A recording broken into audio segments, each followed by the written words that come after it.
fragmento do libro O Castañeiro de Abril, publicado por Edicións Xerais de Galicia no ano 2013 dentro da súa colección Merlín. Buto, tes cara de bruto, e así todos os días. Demo de rapaces.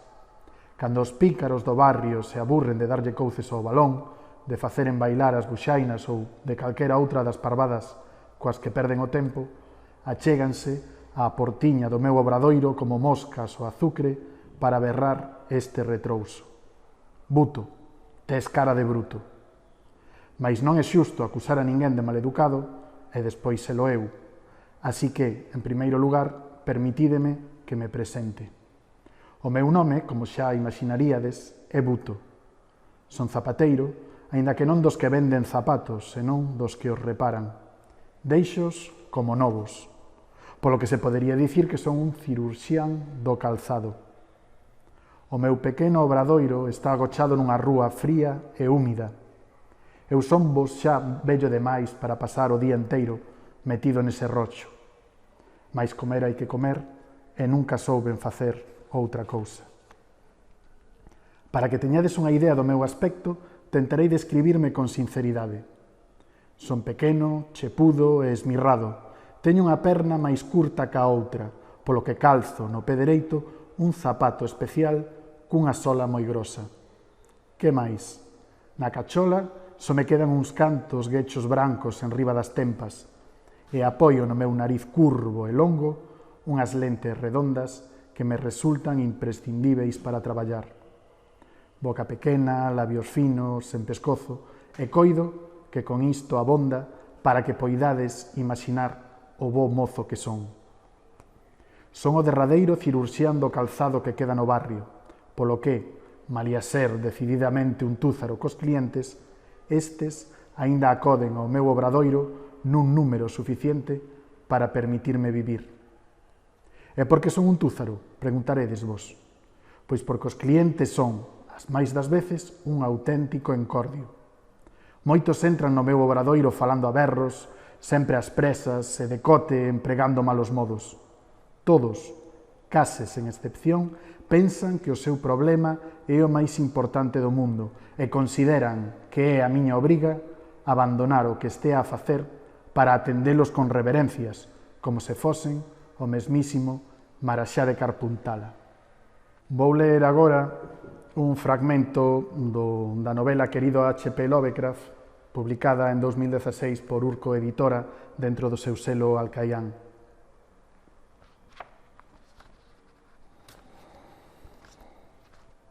Mentres finalizo este retrato, o meu pai asoma a cabeza pola porta do dormitorio. Kate Merriman preparou un guiso e o vello pídeme, case suplica, que xante canda el.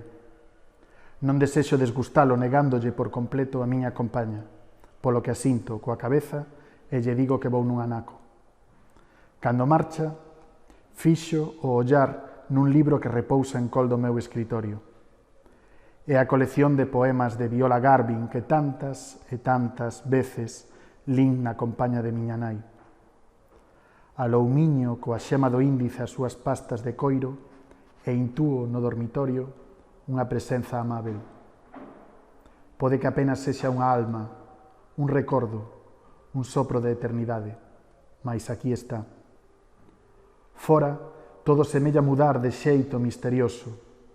O sol non é luz e calor fronte a un mundo inerte, senón que o mundo se transformou nun nimbo de luz ardente e o sol nunha bola glacial e exánime suspendida no firmamento.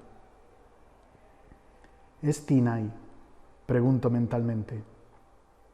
Son eu. Acaso non me coñeces? Así me chamaches sempre, mas se desexas procurarlle un reverso a este intre, podemos dicir que son unha pegada do teu amor. Unha pegada efémera que asiña borrará o vento de Texas, pero unha lembranza amorosa ao fin e ao cabo. Por un intre temín que foses a morte. Tamén son a morte, filliño, tamén son esa. Ao fechar os ollos, véxoas xunto a min. Sorrí e semellas a.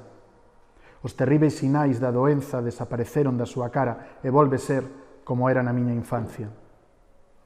achégase máis a min para apoiar a súa man no meu ombro. O ruído do mundo afogou nun silencio absoluto. A cegadora luz suavizouse e as paredes do meu cuarto solidificáronse de novo. A planicie brilla e mestas nubes de pó érguense entre a xanela e o horizonte.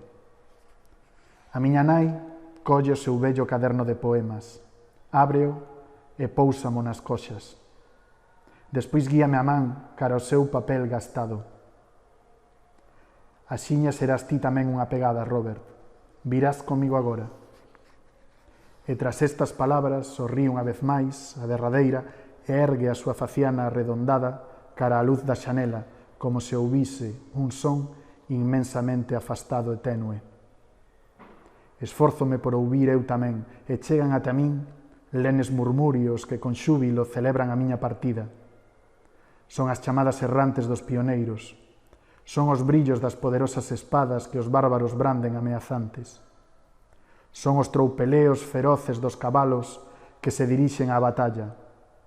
Son as voces das belas doncelas que bisban o meu nome, cubertas apenas por liviáns veos de gasa. Son tamén as pinturas bélicas dos salvaxes pictos. Todos me chaman con alegre persistencia. Abro de novo os ollos e descubro a miña man pousada sobre un poema. Cando o leo, este resoa nas paredes da miña mente coa magnificencia dunha misa de defuntos, dunha despedida. Todos fuxiron, todo está feito, así que erguédeme na pira. A festa rematou e as lámpadas expiraron. Eterna e afectuosamente seu, Robert E. Howard. Vou ler un anaco desta novela titulada Santo Amaro, publicada no ano 2020 por Edicións Xerais de Galicia, dentro da súa colección Fora de Xogo. Ábrese o pano, acéndense os focos, unha praia. A lúa, case chea, ganduxa un fío de prata sobre a superficie gretada do Atlántico. As gaivotas patiamarelas e as gaivotas brancas sobrevoan a enseada como cartas á procura dun destinatario. Os seus laios agudos fan case tanto barullo como a suma de todas as festas que esta noite celebran na cidade a fin do curso académico. Así chega o verán, noctámbulo e ruidoso.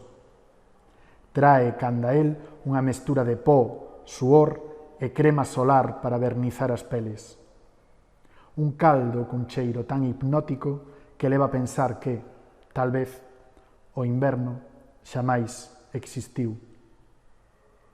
O verán promete días longos, longuísimos, nos que o miradoiro sobre o antigo guindastre cambiará as estáticas canas de pescar por unha rapazada que saltará ao mar, ávida por amosar a súa fauteza ante os espectadores que toman o sol no areal. Na outra banda da praia, a esplanada do Club do Mar encherase de toallas e de pais e nais que ofrecerán o bocadillo da merenda ás súas camadas.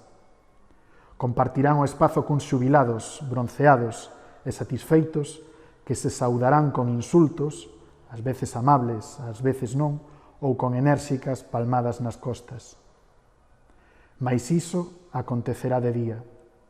Agora, na madrugada, as luces de Monte Alto durmideiras flanquean un escenario completamente escuro, silencioso e impaciente por acoller unha historia. Unha historia alegre ou triste. Será o verán quen o determine.